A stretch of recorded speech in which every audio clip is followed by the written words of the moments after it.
जब मन करे तब चले जाओ, जब चित्त लगे तब शिव के पास जाओ, और ये समझ कर जाना कि हमारा दादा बैठा है, हमारा पिता बैठा है, हमारे घर का बुजुर्ग बैठा है, और वो बैठा है तो दुख नहीं आने देगा।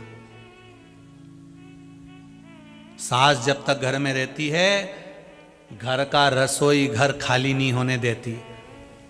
घर की बुजुर्ग जब तक घर में है तो रसोई घर खाली नहीं होने देते। जब तक शंकर तुम्हारे साथ में है, तुम्हें भी खाली नहीं होने देता। वो घर का बुजुर्ग है, वो घर का बुजुर्ग है, खाली नहीं होने देगा। शिव तत्व को जानना। महाराज, मुझे गजासुर को मिलना है, जिसके बारे में इतना सुना है, एक बार उसके पास जाना है। जिस पर आप उंगली उठाएं, आक्षेप लगाएं, आप शब्द बोलें, उससे एक बार जाकर जरूर मिलें। शंकर कहते मुझे गजासुर से एक बार मिलना है, जो मेरे नंदी भृंगी श्रृंगी को तकलीफ दे रहा है, उससे एक बार तो मिलूं मैं। कौन है गजासुर? शिव जी नंदी पर चढ़ गए, नंदी पर चढ़ गए। महिषासुर का बेटा गजासुर सामने से आ रहा था। क्या देखा भोलेनाथ जी ने? क्या देखा भोलेनाथ जी ने? कि वो गजासुर रुद्र गणों को कष्ट दे रहा है, पर रुद्रगण जिस शिवलिंग का निर्माण कर रहे हैं, पार्थिव शिवलिंग बना रहे हैं, रुद्रगण जो पार्थिव शिवलिंग का निर्माण कर रहे हैं, पार्वती जी पार्थिव शिवलिंग बना रही हैं, सारे देवता पार्थिव शिवलिंग का निर्माण कर रहे हैं, रुद्रगण गणों को परेशान कर रहा है, पर शिवलिंग को उसने खंडित नहीं करा। शंकर के शिवलिंग को उसने छुआ तक नहीं, शिव को कष्ट नहीं दिया, उसने शंकर को कष्ट प्रदान नहीं कर रहा, केवल गणों को परेशान कर रहा है, पर शिवलिंग को नहीं।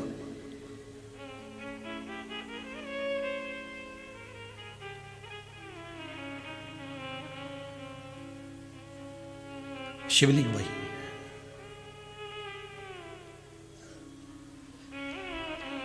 भारत माता की इस भूमि पर जब उपद्रवियों ने उपद्रव मचाया था, तब उन्होंने लोगों को परेशान कम करा था, देवताओं के मंदिर की मूर्तियों को खंडित ज्यादा करा था। गजासुर की कथा कर रही है, उन्होंने रुद्रगणों को परेशान करा, पर शंकर के शिवलिंग को नहीं छुआ।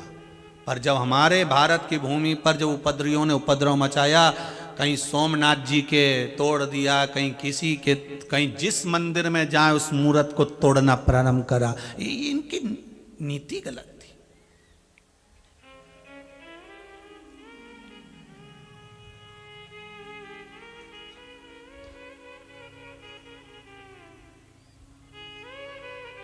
एक हमारे यहाँ कहते हैं कि विदेशियों ने जब भारत पर सत्ता जमाई थी, तो उनका एक नारा था, फूट डालो, जम के बोलो जरा, शासन करो।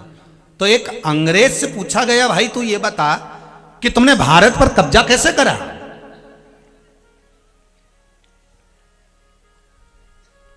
तुम अपने देश से इतने सैनिक लेकर आए थे भारत के लोगों को कब्जा करने के लिए? उस अंग्रेज ने कहा, हम एक को भी साथ लेकर नहीं आए, हम तो आए थे केवल 2-4 भारत की भूमि पर। फिर क्या हुआ? हुआ क्या? हमने हमारे घोड़े को छोड़ दिया, छोड़ा, फिर घोड़ा एक किसान के खेत में चला गया, फिर किसान के खेत में उस घोड़े ने पूरी फसल को मचाना प्रारंभ कर दिया। फिर थोड़ी देर तक हम देखते रहे, पड़ोसी किसान वहीं पर बैठा हुआ था। जब घोड़ा फसल को नष्ट कर रहा था, पास वाला किसान उस फसल को देख रहा था, घोड़े को देख रहा था। जब घोड़ा वापस हमने लिया तो हमने उस व्यक्ति से पूछा, क्यों रे भाई, तेरे पास वाले खेत में घोड़ा फसल नाश कर रहा है, फसल बिगाड़ रहा है, तो कुछ नहीं बोलेगा? तो उसने कहा, मुझे क्या करना, मेरे खेत में थोड़ी ना घुसा है। अंग्रेजों ने कहा, हम उसी दिन समझ गए कि फूट डालो, शासन करो, और हमें कहीं जाने की जरूरत नहीं पड़ी, ना हमें सेना बुलाना पड़ा। हमने इधर वाले को फूट डाला इधर वाले के हिसाब से, इधर वाले को फूट डाला इधर वाले के हिसाब से, और पूरे भारत पर हमने कब्जा कर लिया। तुम्हारा एक संबोधन, हमें क्या करना, आग लग रही है तो लगने दो, उसके यहां लग रही है अपने को क्या करना, उसके यहां ऐसा हो रहा है अपने यहां थोड़ी ना हो रहा है। ये कब्जा अंग्रेज करके बैठ गए, हमें वो गलती नहीं करना है। अगर हमारे पड़ोस में तकलीफ है तो हमें भी घर से बाहर निकलकर खड़े होकर उसकी सहायता करना है, हमें वापस कब्जा नहीं होने देना है। हमें इस भारत की भूमि पर फिर कब्जा नहीं चाहिए, इन द्रोहियों का, दुश्मनों का। हमें फिर खड़े होना है। अब जो हो गया उसके लिए नहीं रोना, अब तो आगे बढ़कर इस राष्ट्र को हमें संवारना, इस राष्ट्र को हमें संवारना पड़ेगा। महाराज गजासुर गणों को परेशान कर रहा है पर शिवलिंग को नहीं। शिवजी उसी समय समझ गए कि ये गजासुर कुछ चाहता है। अब देखिएगा जरा कितनी सुंदर संवाद है। हम जिसकी बुराई कर रहे हैं, हम जिसके लिए अपशब्द कर रहे हैं, हम जिसको ताने दे रहे हैं, हम जिसको गाली दे रहे हैं, तो यहां शास्त्र कहता है एक बार उससे जाके मिलो तो सही, क्यों दे रहे हो उसको गाली, उसने क्या बिगाड़ा तुम्हारा। तुम कभी मिले उससे, कभी तुमने उससे मिले कि जिसके लिए तुम आड़ा टेढ़ा बोल रहे हो, जिसके लिए तुम अपशब्द बोल रहे हो, जिसके लिए तुम ताने दे रहे हो, जिसको तुम गाली दे रहे हो, कभी मिले हो? नहीं। बस फेसबुक पे उसको ढूंढ लिया, एक व्यक्ति ने आड़ा टेढ़ा लिखा, तुमने लिखना चालू कर दिया। तुम मिले उससे कभी जाके, जिसके लिए आड़ा टेढ़ा लिख रहे हो, कमेंट्स कर रहे हो, उससे जाकर एक बार मिलो तो सही कि व्यक्ति कैसा है। शंकर भगवान ने कहा मुझे गजासुर से मिलना है। गजासुर से मिलने गए तो शंकर जी ने देख लिया ये नंदी भृंगी श्रृंगी को परेशान कर रहा है पर शिवलिंग नहीं तोड़ रहा, पार्थिव शिवलिंग नहीं तोड़ रहा। शंकर जी समझ गए इसको कुछ चाहिए। शंकर जी पहुंच गए गजासुर के पास। बोल तुझे क्या चाहिए, क्यों कष्ट दे रहा है किसी को, क्यों आड़ा टेढ़ा बोल रहा है किसी को। शंकर जैसे विद्वान गुरुओं में गुरु शिव थे। शंकर ने पूछा, गजासुर ने कहा आप कैसे जानते हो कि मुझे कुछ चाहिए। शंकर जी कहते हैं मैं जान गया हूं, मैं जान गया हूं तुझे कुछ चाहिए। आपको कैसे मालूम मुझे कुछ चाहिए। शिव जी ने कहा भले तू तो बस ये बता कि तुझे चाहिए क्या। गजासुर बोले नहीं आप बताओ कि मुझे क्या चाहिए। शिव जी बोले नहीं मैं नहीं बोल सकता, कि तू तो अपने मुंह से बोलना कि क्या चाहिए। संबंध करने से पहले, शादी संबंध करने से पहले पूछा जाता है साहब बताओ क्या क्या चाहिए, क्या चाहिए। तो लड़के वाले कहते हैं हमें तो कुछ नहीं चाहिए, हमें तो बस बेटी मिल जाए साहब, और क्या चाहिए। हमारे यहाँ तो सब कुछ है, टीवी भी है, इतनी बड़ी LED लगी हुई है, सब कुछ हमारे घर में है। पर लड़के वाले फिर धीरे धीरे बोलते हैं LED तो हमारे घर में हॉल में लगी है, पर लड़की अगर कमरे में देखे तो हमें कुछ नहीं चाहिए हो। फिर साहब बाराती तो एक ही बार आता है, अब समझ जाओ उतने में एक ही बार आता है, उसका स्वागत अच्छे। हमें जम के तो बोलो कुछ नहीं चाहिए जी साहब। हमारे यहां पर तो मोटरसाइकिल तो है पर हम उससे दुकान चले जाते हैं। अगर तुम्हारी बेटी कहीं दामाद के साथ घूमने जाए तो हमें कुछ नहीं चाहिए, तो इनके भाटा नहीं दे दो, हमें कुछ नहीं चाहिए। बस शिव जी ने कहा तुझे क्या चाहिए, मैं नहीं बताऊंगा। अब शंकर भगवान ने कहा नहीं बताता तो मैं जाता। शिव जी चले गए। शंकर भगवान जैसे गए गजासुर ने फिर उपद्रव मचाया, और अब की बार उपद्रव मचाया तो देवताओं ने आकर विनती करी। देवता आकर सब निवेदन करने लगे, देवता कहने लगे प्रभु कुछ कृपा करो, दया करो। भगवान ने पूछा क्या हुआ। ये गजासुर का संहार करना, इसका अंतिम क्षण आ गया, अंतिम पल आ गया, इसका अंतिम क्षण आया है, अंतिम पल आया है, गजासुर का संहार करो। भगवान शंकर ने कहा जब ये उपद्रव करता करता मेरे पास आएगा तो आज मैं संहार कर दूंगा, चिंता मत करो। गजासुर भगवान ने कई बार छोड़ा, जैसे भगवान कृष्ण ने शिशुपाल को छोड़ा था। वो गाली पर गाली दे रहा था। भगवान कृष्ण कह रहे थे तू मेरी बुआ का छोरा है, मत गाली दे। वो मानता ही नहीं था, वो सुने ही नहीं। वो फिर उसने गाली दी शिशुपाल ने भगवान कृष्ण को। भगवान इसे छोड़ते हैं, कई बार भगवान छोड़ते जाते हैं कि हाँ गलती कर दी, कहीं नहीं छोड़ दो अपन, कहीं गलती कर दी छोड़ दो अपन, पर नहीं माने तो आखिरी में तो निपटाना ही पड़े नहीं।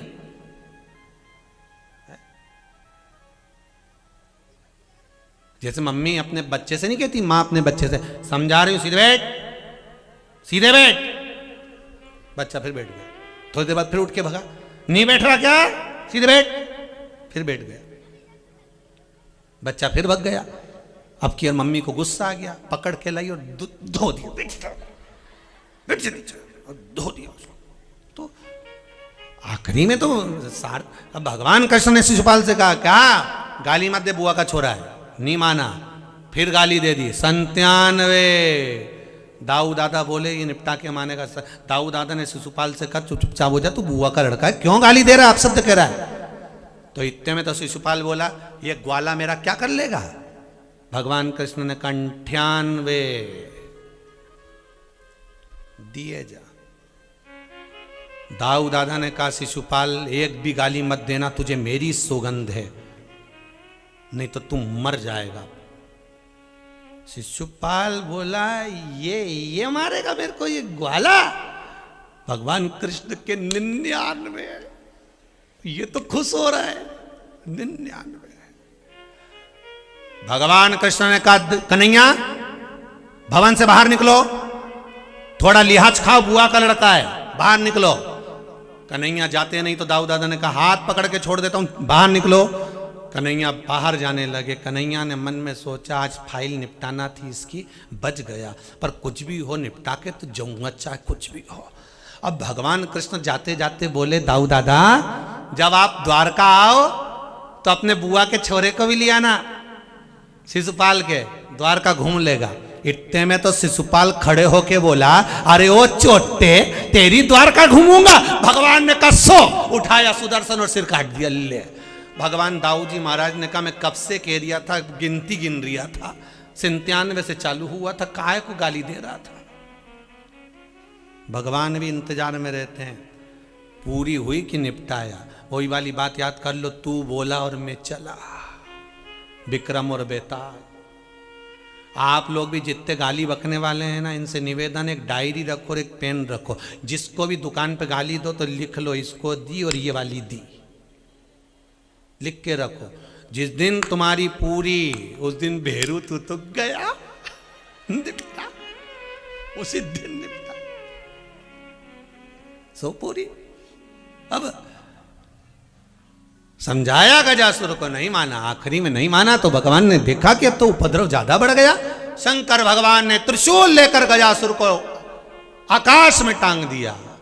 प्राण छूट रहे थे, प्राण जा रहे थे, प्राण छूट रहे थे। तभी उसी समय उसी पल गजासुर की आवाज निकली, प्रभु मेरे प्राण चले जाएं पर मेरी ये चर्म अपने शरीर पर धारण कर लो। भगवान ने गजासुर की चर्म को अपने शरीर पर धारण करा। भगवान शिव उस बाघंबर को, उस चर्म को धारण कर लिया, प्राण गए। चरित्र आया आगे, शिव महापुराण की कथा कहती है जीवन का सुख देने वाली, आनंद देने वाली शिव कथा है महाराज, वो साधारण नहीं। भीतर के नेत्र से त्रिनेत्रधारी, त्रिनेत्र शिव महापुराण की कथा चल रही है। एक नेत्र अपने भीतर झांकने के लिए शिव ने दिया है, झांको, अपने भीतर झांकी।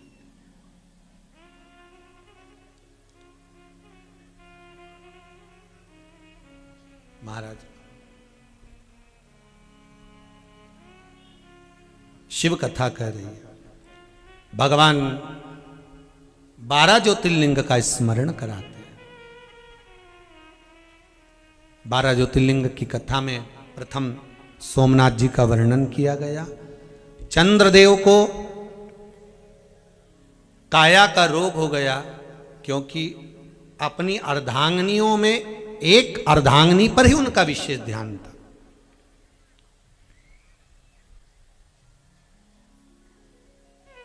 जो परिवार में भेद करता है, मेरा माताओं से बहुत निवेदन रहा है, जेठानी के बच्चे को दूध दे रही हो, खाने के लिए भोजन दे रही हो, जैसा अपने बच्चे को देती हो वैसा उसको देना, भेद मत करना, नहीं तो बुढ़ापा बिगड़ जाएगा। बहुत ध्यान दीजिएगा महाराज। ननंद के बच्चे हों, जेठानी के बच्चे हों, देवरानी के बच्चे हों, जेठ के बच्चे हों, किसी के भी हों, आप अगर अपने संयुक्त परिवार में एक जगह पर रह रहे हो, एक जगह पर आप इकट्ठे रह रहे हो, तो एक जगह अगर भगोनी में दूध तप रहा है, भोजन एक जगह बन रहा है, तो बराबर का रखना। ये नहीं कि अपने बच्चे को मलाई डाल के दे दिया और उसके बच्चे को ऐसे ही दे दिया, नहीं तो तेरा क्या होगा रे कालिया, फिर वो अंत बुढ़ापा बिगड़ जाएगा। अंत बुढ़ापा, भेद नहीं करना। अब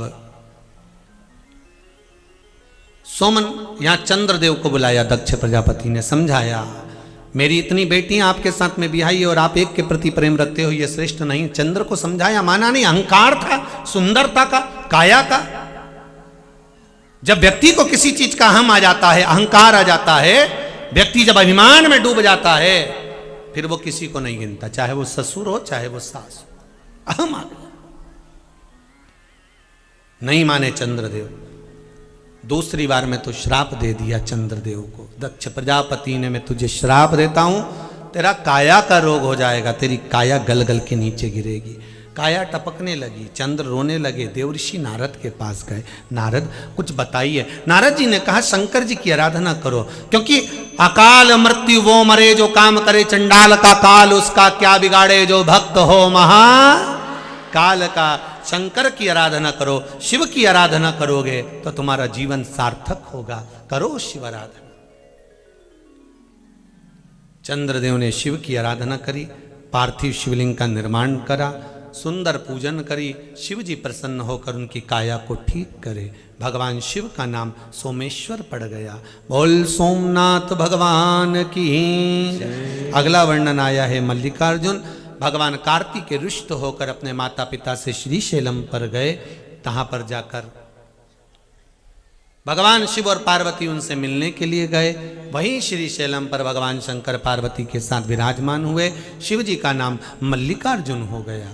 अगला वर्णन आया है महाकाल। दूषण नाम का राक्षस, जो ब्राह्मण के बच्चों का रक्त निचोड़ कर पीता था। ब्राह्मणों ने शिव जी से निवेदन करा, बाबा उस दूषण नाम के राक्षस का काल बनकर प्रकटे, उन्हीं का नाम महाकाल हो गया। महाकाल नाम पड़ गया।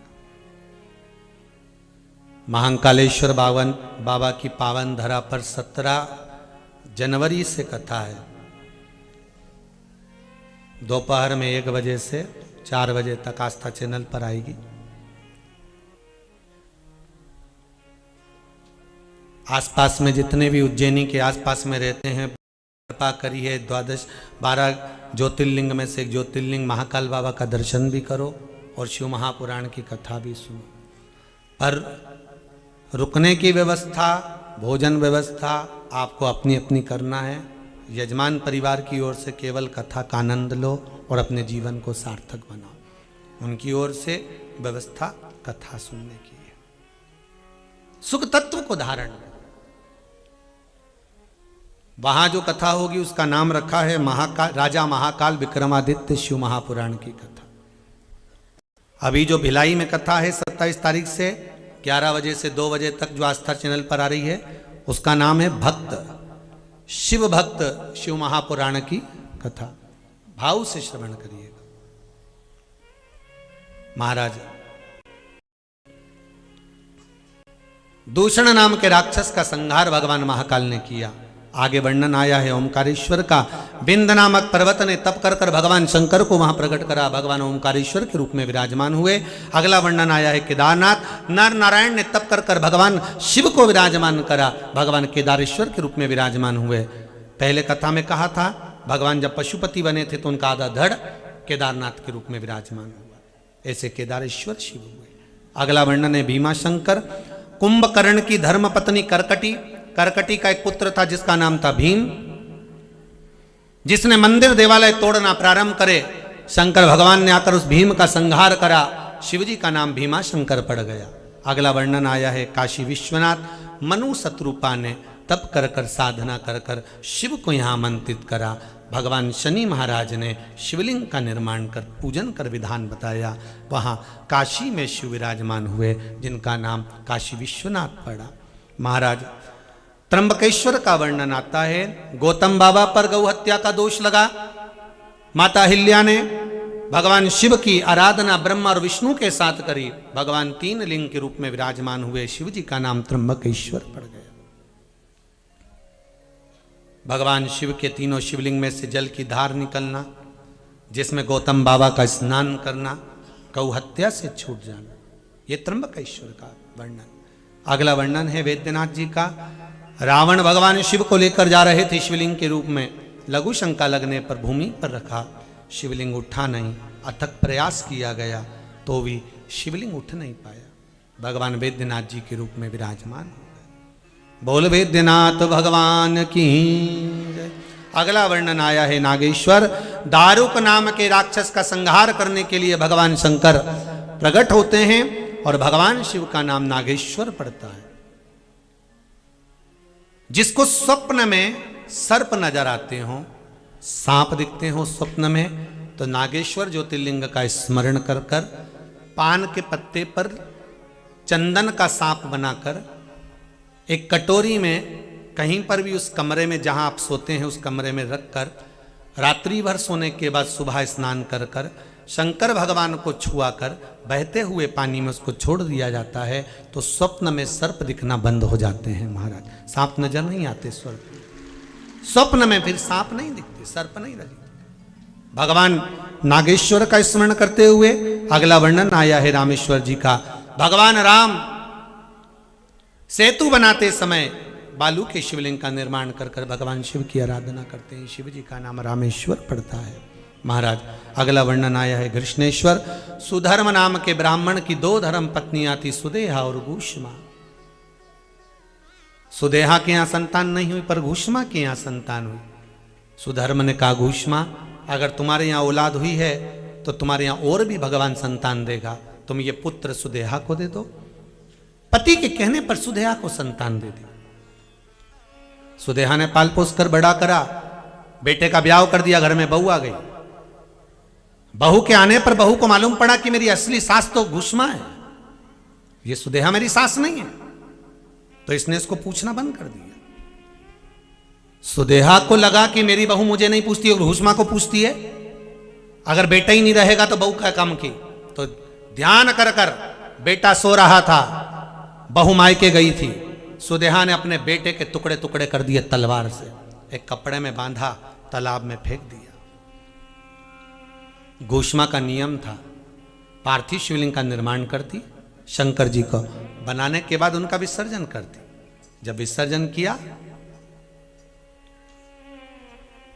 लौट कर आते समय उसके मन में आया भोलेनाथ बहुत दिनों से बेटा नहीं देखा, बस इतना याद किया था।